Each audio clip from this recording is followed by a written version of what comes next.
Добро утро, еве назад во утринската програма на Телва. Утрово да си кажеме за она што е најактуелно, односно најбарано или најпосакувано за празничната трпеза, за престојните празници кои ближат.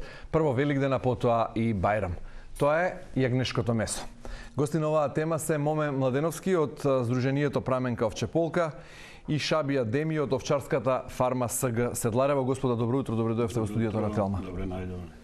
Првото прашање, веројатно што ги интересира гледачите, е дали ќе има доволно јагнешко месо за празничната трпеза, за празниците кои ни предстојат и по која цена ќе се продава? Прво да ги поздравиме гледачите на Телма телевизија, потрошувачите на јагнешко месо, општо и на овчи производи. Према наши информации ќе има доволно јагнешко месо за празниците, за Великден, значи се снабдуваат преку официјалните продавници, се снабдуваат со порачка од дома, директно се продаваат, така да цените се релативни, зависи од кај го купуваш, ако директно од фарма е нешто поевтино, ако купуваш од продавниците, али се движи меѓу 450 и 600 денари некаде. Зависи од квалитетот, зависи од класата и од големината. 540 денари во просек некоја цена вчера видов по маркетите. Ке можат ли да си го дозволат македонските граѓани со оглед на кризата, инфлацијата, високите цени? Јас мислам дека можат. Сега ако не може да купи пола јагне, купува една четвртина, значи има доволно јагнешко месо. Зборуваме за 540 денари килограм. Има потрошувачи. Значи јас побарувачката е доста голема, се јавуваат во Сдруженијето, бараат и рестораните, бараат индивидуалните, од искуството порано што го имаме низ годините. Значи, дали ќе успееме да испорачаме, благодарение на членовите имаме доволно јагнешко месо. Дали тоа значи подобрување на состојбата кога станува збор за производство на јагнешко месо, со оглед на тоа што секоја година овој производ станува се поддефицитарен, односно се побаран, нели, на странските пазари го бараат македонското јагне, а го нема доволно ниту за домашниот, а не пак за извоз? Па ми имамо доволно јагне за странство тржиште. Nije доволно, по толку се јаде само на овој време во пролет се јаде највише јагно него во лето, пошто због вручине и тоа јагнето затражен само на овој време. Април, мај, околу празниците. Да, околу празниците. И затоа се сака јагнете и помалечко да биде не големо, и затоа во Македонија сега моментално имамо баш таа јагна кој се продае на ова време. Колку овци има на вашата фарма? Вие сте овчарска фарма Седларево, Тетовско? Да. Колку овци имате моментално? Имамо преку 3000. 3000 овци? Да. Колку чини да се произведе едно јагне? Да се одгледа за да стаса за испорака, за извоз, например? Па минимално мора да биде до 50 дена, 2 месеца. 2 месеца да има просечно меѓу 9 до 11 кило чисто месо. До 50 дена, 2 месеца веќе више. А колку е храната за да се одгледа, за да стаса до 2 месеци? Колку ве чини производството на? Па тоа е за јагне, тоа е едина што може овце да се заради јагнето. Сега ако нема јагне, нема причини на овце да чуваш. И сега и храната на јагне беше се покачено повише за ово година ради ситуацијата во Европата и во светот. Се покачува и храната на јагниња. Али опет стигна некоја цена кој не е доволно и никад не е доволно, али опет може да кажем да е добро. Ако израчунам субвенција што добиваме од државата и килото на јагне, зависи и то на тржиште на тражење на месото, колку е количината на јагне велики, дали со до 10 кила или више од 12 кила чисто месото, иде на категорија е тоа. Так, која цена субвенции, кога станува збор за субвенции од државата, колку добивате субвенции и колку е разликата од субвенционираната цена до онаа што вие можете да ја продадете? Ако спомнеме за прошла година, зборуваме сега 23-та имаме нов модел на субвенционирање. Прошла година правиме некои математики, производна цена по килограм јагнешко беше околу 250 денари. Значи, зборуваме имајќи цената на млекото што го цица. и храната, нели, дали Има и се додаток, не само... обавезно додаток после 10-тиот ден, значи јагнето се прихранува и тие трошоци, кога ќе поделиме амортизација на штали, на објекти, плати на работници, сето тоа, 250 значи, денари. околу 250 денари. Колку е субвенцијата од државата? Субвенцијата лани беше 400 денара по заклано јагне само во кланица, значи, не во другиве, нели, овие. Мислам приватно што се коле, тоа не е офатено. Значи поголема од производната цена. Не, тоа е по јагне, не по килограм. А ова да по се килограм е разбереме, 250 ова е по килограм цена на чинење, а ова е по јагне. Значи 20 денари, ако јагнето жива мера 20 килограми, 20 денара. Еве ако земе сега да пресметаме дека сега откупниве цени што ги откупуваат на големо се меѓу 200-210 денари. Имаше некои над 30 килограми, 190, ама може да кажеме дека 200-210 и овие ако 20 ги додадеме, нели, што се за кланициве, тоа би било околу 240, сепак фали нешто за профит. Значи, за да било одржливо, фалат можда пола евро, 30 денари по килограм, за да, нели, сите овчари у Македонија, ја правим анализи и Србија и Бугарија секаде, значи овој дел нас ни фали. Значи или да ги намалиме трошоците на производство, сега и господин Шабик ќе спомне, формираме втора задруга во Тетово, значи очекуваме да го скратиме ланецот на дистрибуција на месо од производство до последен потрошувач. Во ред, едноставната математика вели ако 250 денари е производната цена, по килограм, а продажната е 500 денари, значи двојна е заработката само на домашниот пазар. Па сега види, ако извадиме ние класирање на месо, ако извадиме тежина, ако извадиме внатрешни органи, кожата нема никаква цена, се фрла, порано кожата покриваше многу трошоци. Сега немаме пазар. И ако тоа го сведеме, внатрешните органи, главата, значи сепак нема голема заработка ни кланичната индустрија и трговијата. Можда има, ама земи транспорт, да носиш од кланица еден камион. Ладњаци, скапо е. Сето скапо е. Ние немаме точна анализа колку заработува трговецот, колку кланицата, ама еве преку задругата наредна година би пробале директно да носиме во супермаркетите Веро и другиве месари за да видиме реално колку е, нели, таа што сите зборуваат, највеќе заработувале, нели, трговците. Уште немаме детална анализа во целиот ланец. Од фармерот производството, еве кажаме цена, до последниот купувач на јагнешко. Според статистиката, податоците до кои дојдов покажуваат дека во 2021 година, за 2022 се уште ги нема бројките, значи пред 2 години, 2021 по закрепнувањето или онаа постпандемиска година, од Македонија били извезени 136.423 јагниња или во килограми 1 тон и 560.000 килограми јагнешко месо. Најголем извоз е реализиран во Италија, најмал во Црна Гора, потоа Хрватска, Бугарија, Грција, тие се пазарите. Да. И приказната е отприлика иста секоја година. На производителите цената им е ниска, на купувачите висока. Извозот од година во година се намалува. Грешам или статистиката е таа? Не грешам. Грешиме. Статистика е тоа. Побарачка можда е мало више од 130.000 јагна што 2001 продајно. Ланска година беше една 20% помала, ова година уште помала. Зошто? Ако велите имате јагниња и до... Да видиме цела ситуација на кризата на европски тржиште и они се гледа два пати да купи јагнешто месо. И потоа што им најквалитетно јагне во Македонија, неко сите другите државите, окол нас, нашата јагне сачуена и квалитетна. Али потрошавачки во Европска Унија нема многу интереса на јагне, затоа што е скупо. Ако ние продајме туку, например, на ланацот, што рече господин Момото, на 3 евро, жива мера, тамо стигне чисто кило месо око 15 до 19 евро. И они немаја толико пуно пари да троши. За празници опет се собира пари, се дае. И намалењето на цената може да има и повише во нашата држава да се производи и нема овци. Тешкоќата на чување на овци е многу голема. Многу голема. Едине да ги сакаш свано да ги сакаш па да чуваш овце. Никој не сака да Ако чува добро овце. ве разбрав, господинот Адеми сака да каже дека се намалува и побарувачката. Од И друга тоа. страна пак информациите велат дека побарувачката за македонското јагнешко месо е голема и натаму интерес Да. постои, меѓутоа ние не можеме како производство, како капацитет ни се намалуваат перформансите за извоз и заради тоа од година во година извозот е се помал.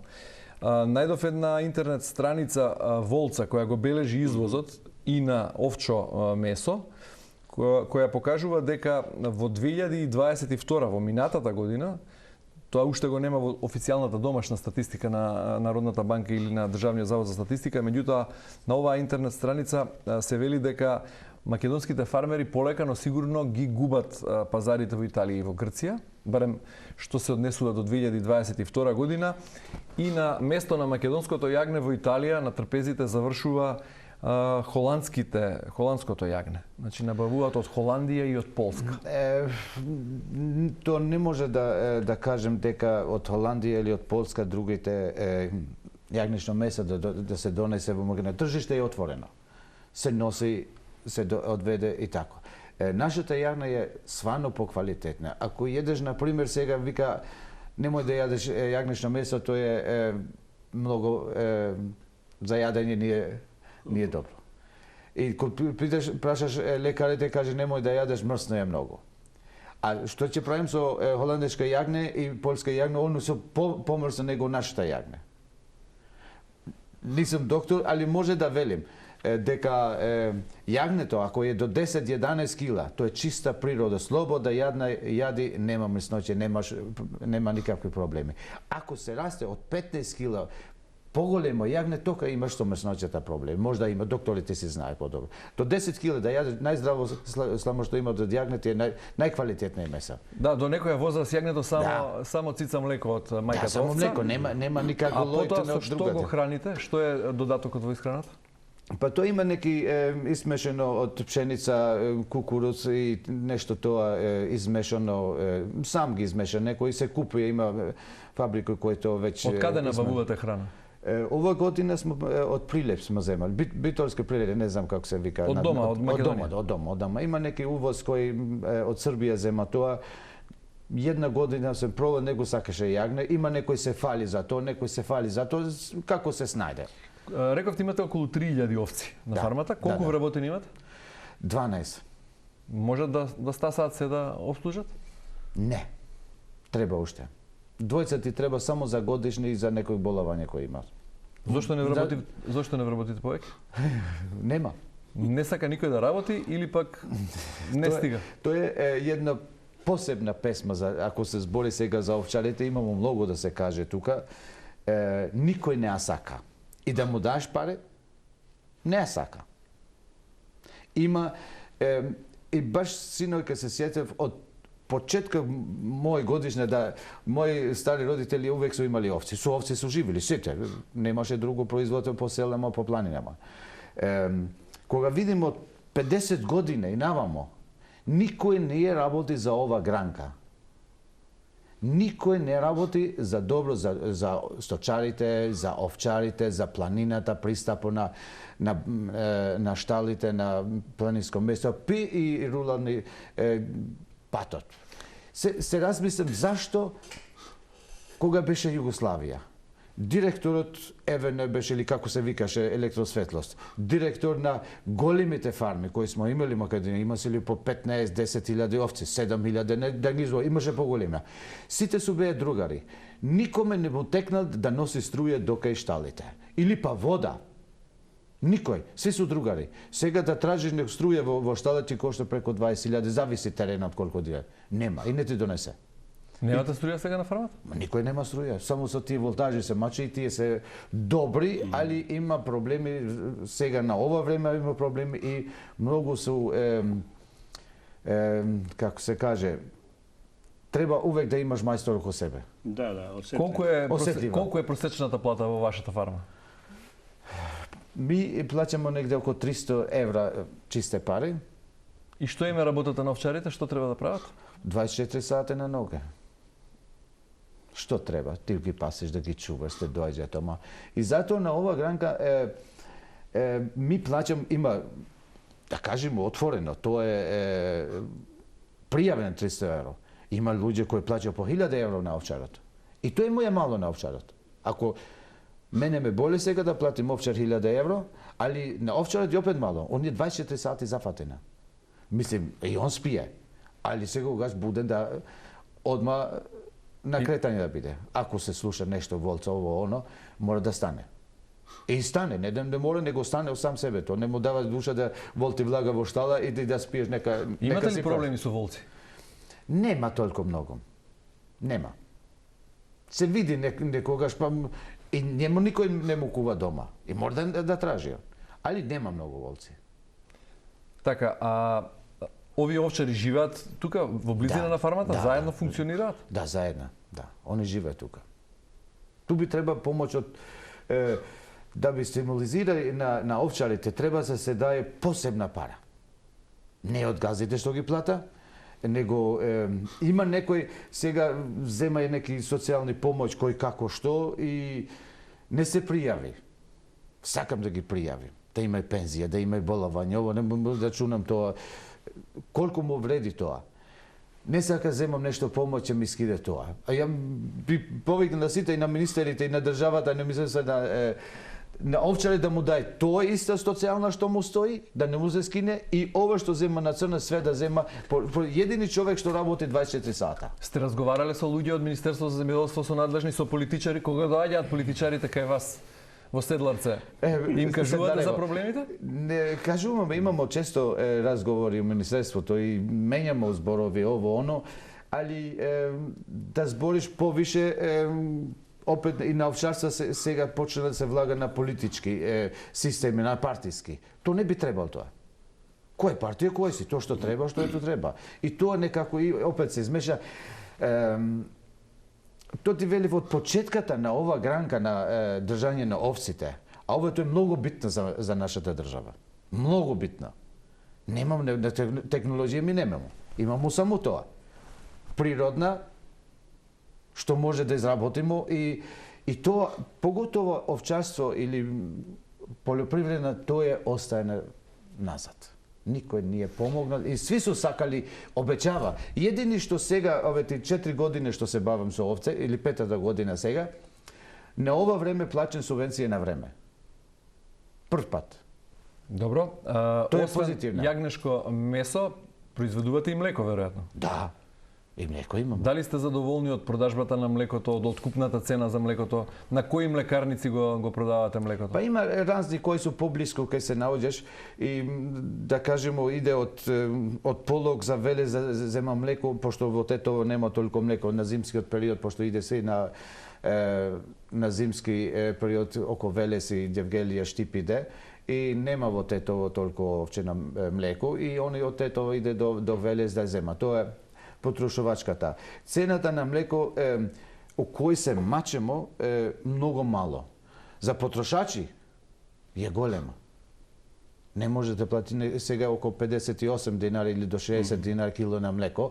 Има и од државата субвенција на литре по 5 или 6 динара. 6 динари, тоа е добро опет. Имате машини на фармата или? Не, тоа нема. Се е рачно и молзењето на овците? Се е рачно. То тражим неку, пошто со Министерството и со министерот смо зборили, имали состанок ланска година во Дебар, ние то више таа овчарство што смо имали. Ми треба да правиме сега модерни овчари. Како модерни? Овчари не е модерна сада тој, али модерна. Ни треба мулзници. Нема луѓе кои да молзе, нема више. Кој ги молзи сега вашите овчари? Тие 12? Па се мучи тоа. Ако извадиш на пример на 500 овци 80 литра млеко, ќе извадиш 60, пошто не може добро да ги измолзиш. Колку на тие молзици, зошто не ги набавите? Де ги нема? Нема. Да. Нема. Затоа кажем, ова е стварна, овој дел на работа во државата останено тотална иза леѓа. А тоа е најголема што донесе девиза за наша држава, за тржиште. Младеновски, еве Адеми вели дека не е точно дека Италија се помалку го сака македонското, односно го добива македонското јагне на сметка на холандското или полското.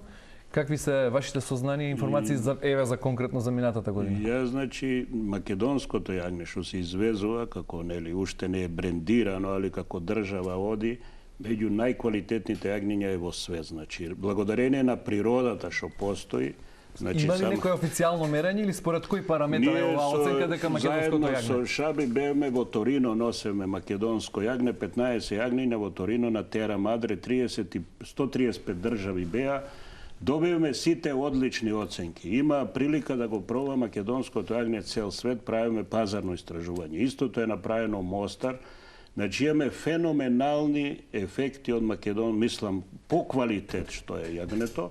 Сега што треба да направиме за да биде препознаено? Сега иде јагне, се извезува македонско од 10 кила заклано до, не знам, 20 килограми.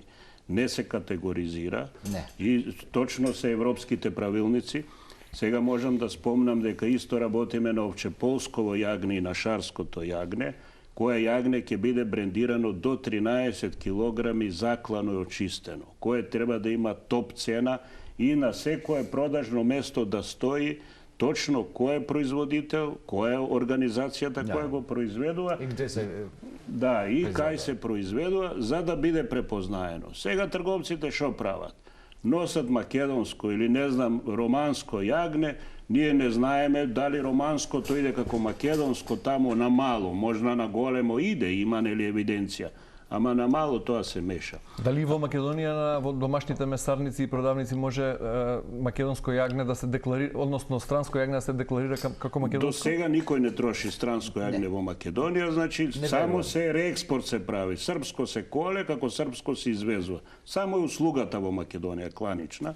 Тоа Значи го се работи. она што се јаде дома како Се јагне е македонско? Нема, тоа гаранција. Тука нема дилема. Нема дилема. Затоа сме на чисто, значи. Така да сега новиве овие што Шаби спомна, новиве модели на модерното овчарство, прво се машините за молзење. Ја правив истражување анализи, имаме машини до 100.000 евра, зависи од бројот на овци. Сега планираме преку задругава да набавиме машини што се полуавтоматски, 30.000 евра кошта една линија за 24 овци молзење.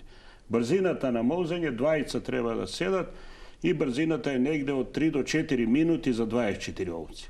Автоматски се става храна, се прихранува, нели? Таа група излегува, доаѓа нова група. Пример за него тамо 2 по 24 би завршиле работа. Тоа од прилика 6.000 евра. Тоа не е некоја сума што не може да се ја дозволи една... Може, али нелегализирани објекти, треба да ги легализираме. Не може, нема струја да однесеме. Треба ИПАРТ се бара легализиране. Немаш толку пристап. Пристапен пат нема. Значи, сите тие пропратни инфраструктурни работи, ако ги спомнеме, сега ако гледаме, ние како задруги веќе работиме на решавање на овој проблем. Еве, планираме некоја платформа, припремивме да направиме обучен центар. Прво да тестираме на една фарма, да го поделиме ризикот од овците. Не се лесни на машина да влегуваат. Треба да ги научиме, треба вимето да биде машинско, селекција, овни, звиски, сето тоа е процес биологија.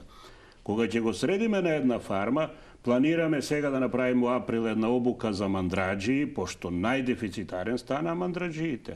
Што е мандраџија? Производител на сирење што го Бачот, прави. како Бач или на пазар. мандраџија се вика народно. Така да во тој дел веќе работиме. Јас себе лично што се веќе 17 години професионално се занимавам со ова овчарство и организацијски и менаџмент и обуки. И работиме со цела Европа, со сите нели држави. Едини излез за македонското е само воведување нова висока технологија, решавање на инфраструктурниве прашања, легализација на објектите, значи како би ги привлекле младите. И качување на плативе. Ако јас работам, да речеме, без 1000 евра профит по човек и господин Шаби, ако не извади по овца, да речеме, 20 евра чист профит, тоа веќе не е одржливо.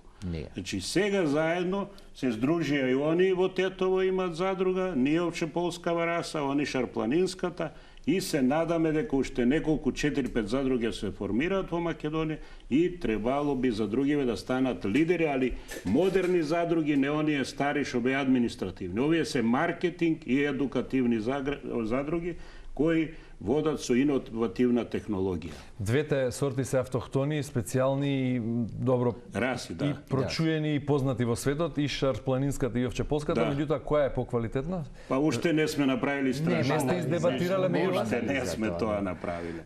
Ако кога одите во Торино, спомнавте на Тамо сајм, се промовираше како македонско, како јагне. и ако таму ве прашаат или по некој критериум се мери дали шарпланинското јагне или овчеполското е подобро, кое би победило?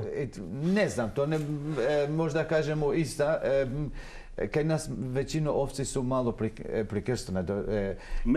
Мелези направено, као да има и млеко и месо. Да. Ние се има сорта од овци само за млеко, има сорта од овци само за месо. Кај нас тоа е измешано мелези и тоа е подобро за наш крај. А имате отприлика, извинете што ве прекинувам, статистика од овие 136.000 јагниња што се извезуваат годишно од Македонија, колку се од овчополие, од тие фарми, а колку се од фармите од овчополи Шарплајн? се мањето, може да кажеме една 10.000, нема ни 10.000. Поголемо е, значи уделот на Се мелези мелези тоа е направено. Има мелези. во Италија во месарница пише македонско јагне. Значи тоа значи квалитет. Да, А јагнето од Руменија или од Србија или некој друг крај. Ми не можеме да оборим во Италија да кажеме стоп, ова јагне не е из Македонија. Па како ќе прави? Се види. Се знае кој се бави со ова, види само чим се види обесен дека јагне, обесен знае дека ова не е македонска јагне или од друг крај на наш соседи.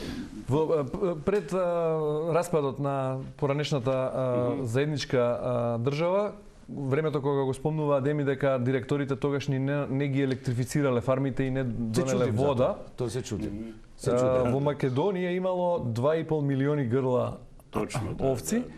Сега според проценките вкупно колку има во Македонија? Ако видим сега колку се јагне се продае, колку бројката во министрија, колку видим на цело во Македонија овци, изгледа дека нема више од 300.000. По моју.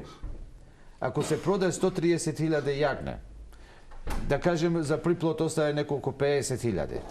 Ај нека е 200.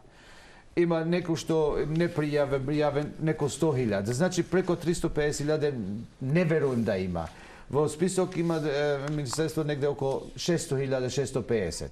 Секој година се падна тоа. Значи више од 300.000-350 да правиме бројка тачно не верувам. Младиновски, може да зборуваме за модернизација на сточарство, на развој на производството на овци, на одгледувањето на овци во услови кога не само фармите, туку ни опустеа и селата. Порано немало пусти села за времето кога зборувам дека имало 2,5 милиони грла овци. Сега имаме повеќе од 400 сосема опустени села без ниту еден жител.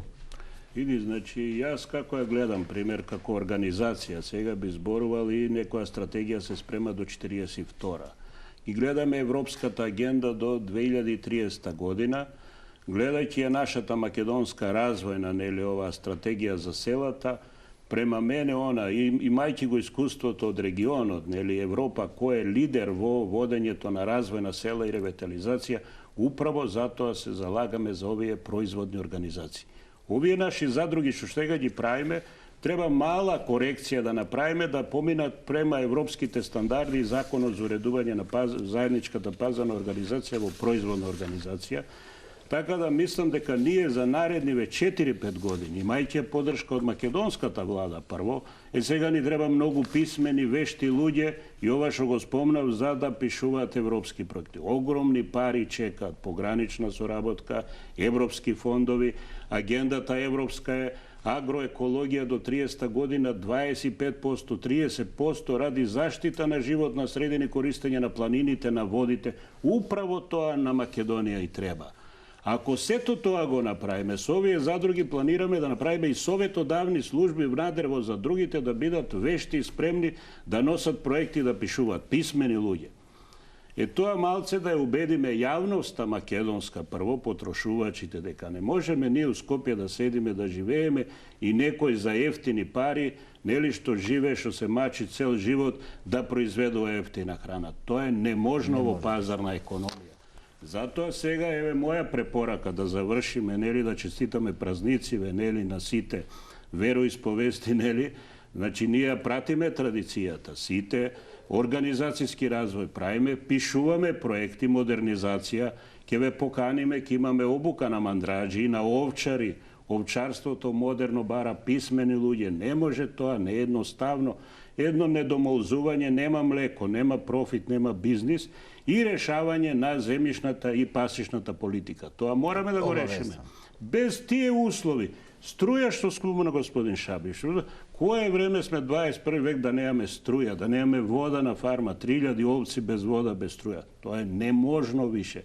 Чи затоа мораме да се неиздрживо да се вложиме, тоа кога ќе го решиме, јас се надам дека брзо ќе го направиме, благодарение еве што спомна брзата исплата на субвенциите, чи тоа не притискат и од Европа и наша влада сака да помогне, од и цената на храната видовте и сами као отиде.